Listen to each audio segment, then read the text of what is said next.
Hello friends, most dream কিচেনে তোমাদের সবাইকে স্বাগত। বন্ধুরা, আজকে আমি তোমাদের সাথে শেয়ার করব চিলি সয়া রেসিপি। তাহলে তোমরা রেসিপিটি দেখতে থাকো, আশা করছি তোমাদের রেসিপিটি ভালো লাগবে। তো আমি এবার সবার প্রথমে সয়াবিনগুলোকে ভালো করে সিদ্ধ করে নেব। দেখো, সয়াবিনগুলোকে আমি ভালো করে সিদ্ধ করে নিয়েছি, আর এখান থেকে জলগুলো ভালো করে চিপে জলগুলোকে বের করে নিয়েছি। এবার এগুলোকে আমি ম্যারিনেট করে নেব। ম্যারিনেট করার জন্য আমি এখানে দিয়ে দিব আদা রসুন বাটা। এবার আমি দিয়ে দিলাম হাফ চামচের মতো গোলমরিচের গুঁড়ো,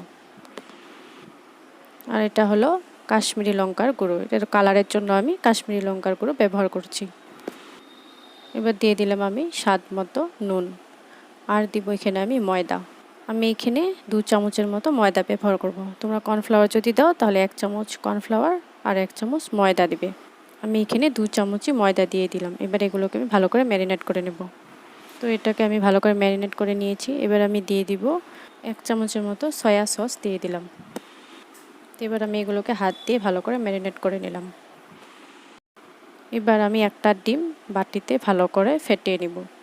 তো তোমরা এই ডিমের পরিবর্তে কিন্তু দইও ব্যবহার করতে পারো। এখানে আমি আলাদা করে একটা বাটিতে ডিমটাকে ভালো করে ফেটিয়ে নিচ্ছি, যাতে ম্যারিনেট করার সময় আমার সুবিধে হয়।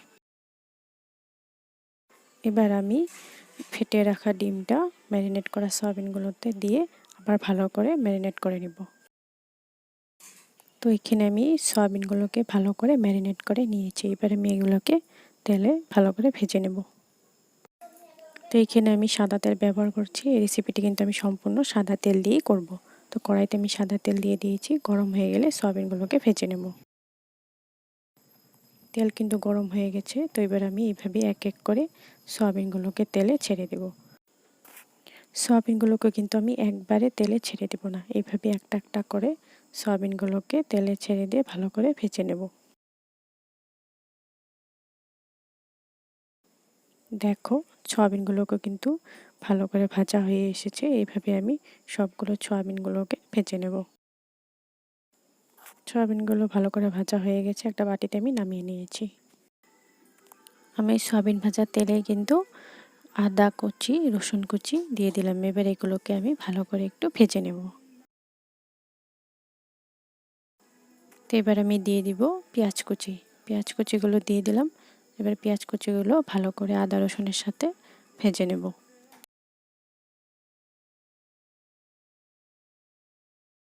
এদিকে আমি ক্যাপসিকাম আর পেঁয়াজগুলো এইভাবে কেটে নিয়েছি, আর কাঁচা লঙ্কাও কুচিয়ে নিয়েছি। এগুলো একটু ভাজা হলে আমি কাঁচা লঙ্কা কুচিগুলো দিয়ে দিব। এবার দিয়ে দিলাম আমি লঙ্কা কুচি।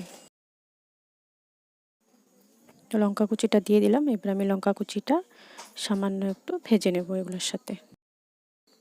আমি তো এখানে আদা কুচি রসুন কুচি ব্যবহার করছি, তোমরা এখানে বাটাও দিতে পারো, মানে রসুন বাটা আদা বাটা এভাবেও দিতে পারো। এবার দিয়ে দিব আমি কেটে রাখা ক্যাপসিকাম আর পেঁয়াজগুলো।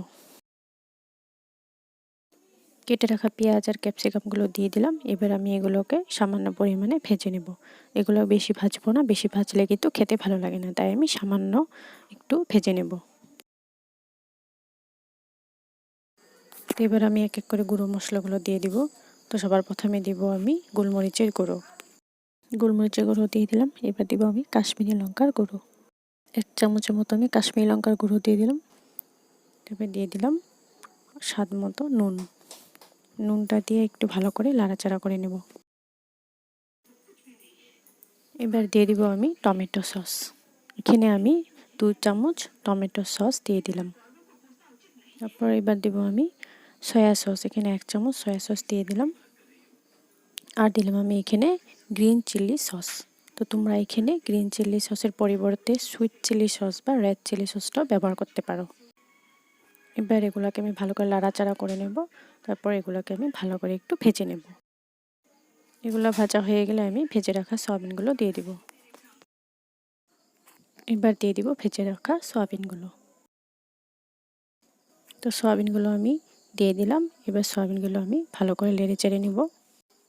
তো এদিকে সয়াবিনগুলো কষাতে থাকি, তারপর আমি একটা ব্যাটার বানিয়ে নেব। তো এবার একটা বাটিতে আমি 1 চামচের মতন ময়দা নিয়ে নিলাম। তারপর এটাকে জল দিয়ে আমি ভালো করে গুলিয়ে নেব।